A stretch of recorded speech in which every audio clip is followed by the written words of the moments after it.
I wish to address the two final minor points of Nerd's response to me. And this is that A, I have not addressed the concept of the Jewish God, and B, God, as I presented, is a complex entity, and it makes no sense to say that a complex entity existed before there was existence. I'll take them in order. The Jewish God is the universal God. The difference between the relationship that the Jewish people have had with the universal God lies in the source of their history. There was only one man who promoted the knowledge of one God, and that was Abraham.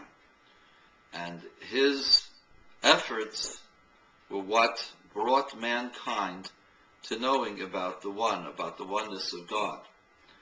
There are different theories as to who Abraham was in the ancient world and how his message got to the various corners of the world. However, the Bible, the Torah, does indicate that Abraham had another 6 sons, for a total of 8 sons, and besides Ishmael, he had 6 other sons, and he sent them to the east. Now, where exactly is this east? So there are traditions that the Brahmins of India are actually from Abraham. Brahman and Ibrahim share the same major letters for their roots. And we know that different peoples stress different parts of the world, the word in their vernacular. And so it is not a large stretch to say that Abraham had children who traveled to the east and became influential on the thinkers of the east and got them to recognize that there is a single deity. That being said, the universal God, there is only one God, had a relationship with Abraham, and then subsequent to that with the children of Abraham, amongst which were Isaac and Jacob, who, because of their devotion, we believe, and we say we know, had a unique relationship with God, that God made them the teachers of the world. And indeed, we, Jewish people, feel that we are the teachers of the world, and that we have an obligation to teach the world about the oneness of God and the responsibility that we have for each other. But this is for another time. Let me just focus on the main point. There is only one God. Abraham discovered that there had to be only one God, and that this was a universal God that cared for everyone and everything in the world was in order and is exactly as God wants it for a purpose. And the purpose, if we see that things are failing, is for us to do something about it. You cannot go ahead and throw your arms up and say, well, if God did this, he should do something about it. The fact that you recognize that there is something that needs to be fixed is a sign that you have the ability to fix it. Now, you're saying if you can't fix it yourself, how can you fix it? The answer is, together we can fix everything. Apart, we can fix nothing. And that's the ultimate call that we have for mankind, that God has for mankind, that mankind should unite under the knowledge that there is a universal creator who created us all, and therefore we are neither better or worse than each other. And so we have to cooperate and make this world into a better world. That should be the call of all of mankind. Of course, we have to worry about each sector by itself, that they should be functioning properly and doing what they need to do. And then once you do what you need to do, you have to look out and see what you can do to make things better for everyone.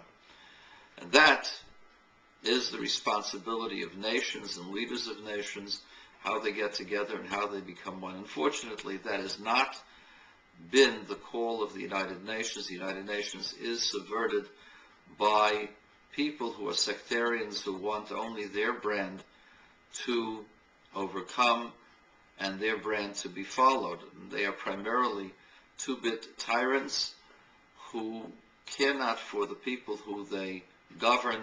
They only care about themselves, and they're supported by very, very violent clerics who only want to see their twisted ideas to overtake the entire world. So the United Nations has become a forum for third world Islamic nations to try to rule the roost and to wrest power from everyone else, where instead we should be talking about cooperation and unity. They're talking about conquest and domination. And this, of course, will ultimately lead to, unfortunately, a conflict that is so great and unspeakable. And instead of thinking in terms of cooperating, they have narrow interests. And that's a separate discussion. My friends, my Islamic friends who have attacked me will probably attack me for the words that I say now. We Jews have a responsibility to, one, follow the rules of the Torah that was given to us on Sinai, and two, to teach the world about the universal principles that God had laid out previously and was part of, and still is part of, the legacy of all of mankind. And we believe that by doing both the individual responsibilities and the general responsibilities, that ultimately this will lead to the coming of Mashiach and to the creation of a new society and a new world and a new world order, together with God, not outside of God, but with God, all of us together in peace and in harmony. And of course, you say that that's chauvinistic. You're saying it will start with Jerusalem, but there is a reason for that. We were given the purpose of being the teachers, and unless God has changed his mind, we remain the teachers to teach the whole world that they must follow the rules of God. And the rules of God are very, very simple. They are not sectarian, they are universal, that we must create universal cooperation and peace and harmony. That is God's message to all of mankind. And so I'll address the second problem that he has with the idea of God, that the way I describe God, or God is described, that God is of infinite complexity. The answer to that lies in one point, that the Zohar, which is the handbook of Jewish Kabbalah and Jewish mysticism, as well as other holy books, have described God as Pashut B'Tachlit HaPshitut, that God is simple in the epitome of simplicity. God is singular, all-encompassing point that encompasses all possibilities, but is singular nonetheless. God is simple and is straightforward and is one point, but God creates all possibilities. Those possibilities are what make the multiplicity of the world. God himself is singular. All the possibilities are one point. And so, no, God is not a complex entity. God is simplicity itself, from which all complexity can emerge. And so, that's what was there always. What was there always was this infinite point that is singular, from which all complexity can rise, and does rise in the multiverse, or whatever you want to call it. There definitely is different realities, are different realities out there. God creates worlds and destroys worlds.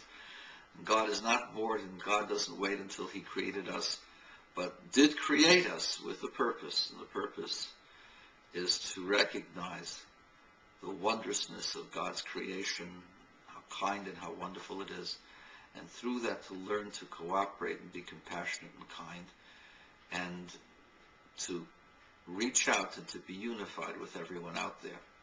That's the simple answer, and that's the simple belief that I have. See you, nerd.